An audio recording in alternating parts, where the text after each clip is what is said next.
is, she is. It's my mom and three. Yeah. How are you? I'm fine. You have your son's eyes, so he has yours. Smiling? Was he naughty as a child?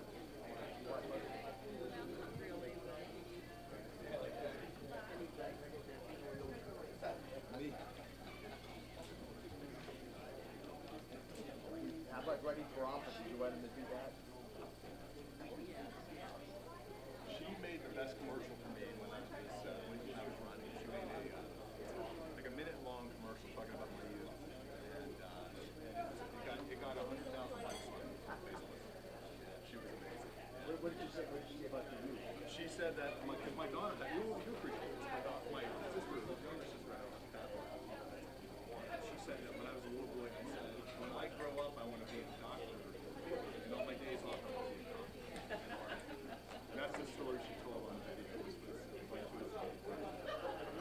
Is she pretty? She is. She's beautiful. Is she great? I had her back on. I was second.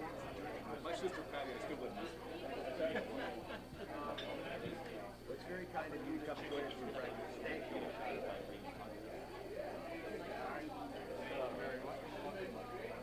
Want to get a picture together? There you go. Let me get your. How much do you have?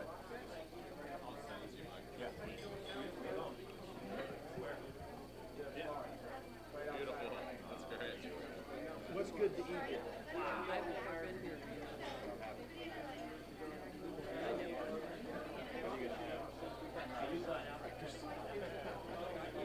Right, so I'm going to do a quick interview, I think. Is that right? Yeah. And then we'll come back.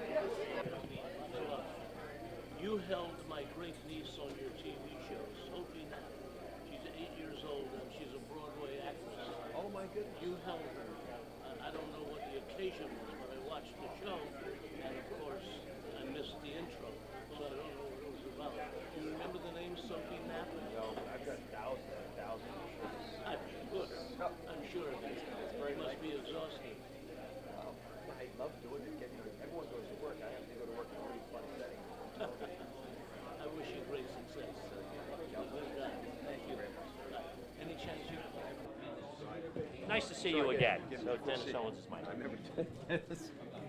The iconic Dennis Owens. Well, I don't know about that. I can attest to that. Hi. Stand by. Doing well? Doing fine. Hanging in. Yeah. All right, we're all set. How do you keep such a good figure when every time I see you, you're in a diner? By the way, I'll flip your flag around. You're in a diner. Tell me, what are you making of Pennsylvania as you go from one side of the state to the other? What are you learning on this whole thing? Pennsylvanians know exactly what they want to do with their lives.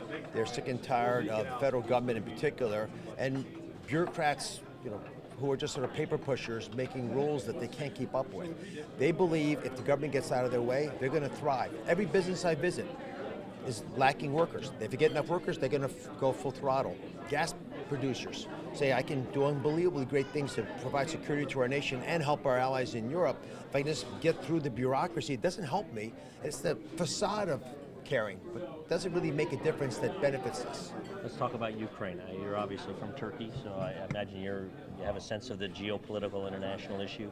What do you make there, and how would you as a senator, if you would be the senator, deal with that? Well, the Senate has a lot to do with what's going on in Ukraine because it's very much an evolution of what we messaged to Russia over the past year, which is we're not going to be strong. We're going to kowtow to woke ideas like shutting down energy production. We're not going to make the important and brave steps of making sure we're energy independent, both here and the Europeans have the same problems we have. When the Germans give up their nuclear power, when Europe starts importing all of its energy from Russia, Putin says, my goodness, I'm making a ton of money. I have these guys over the barrel by literally shutting off the barrels that they get from us. They shut the pipelines down at will, and I'm going to take the Ukraine. It looks pretty enticing. I'm just going to do it. And they know they can't be stopped. So what do you mean? What needs to be happening there?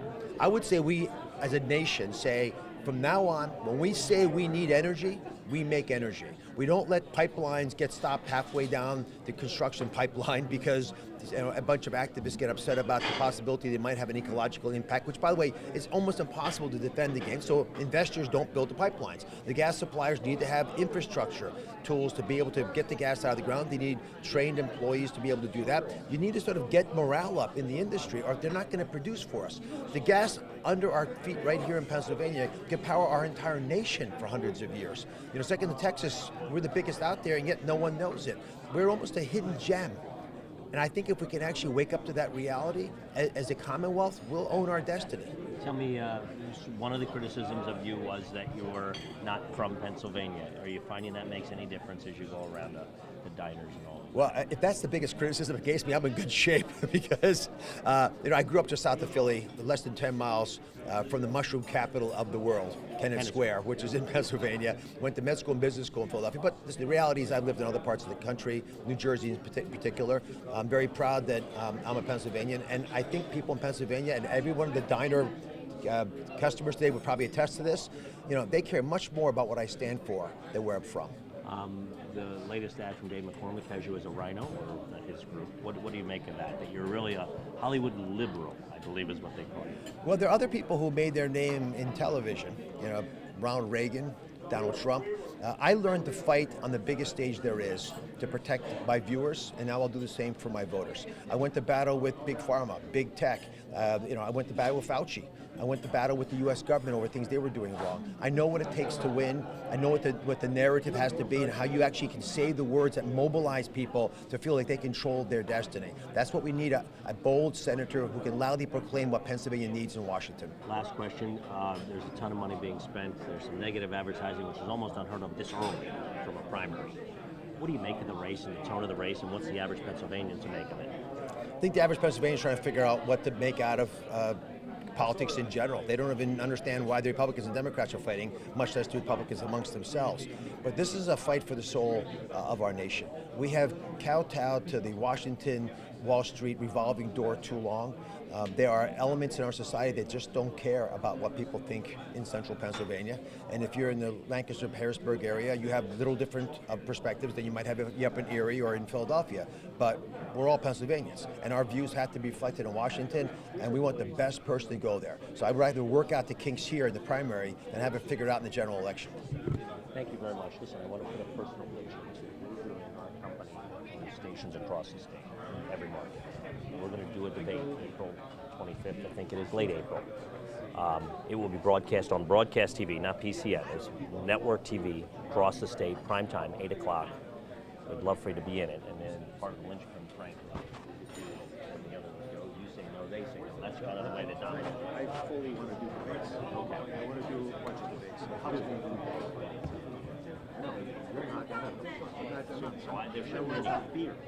Let's fear with every issue. We wanted to get the Get the weed out, separate the weed. So we're going to do so just so you know, we're on by the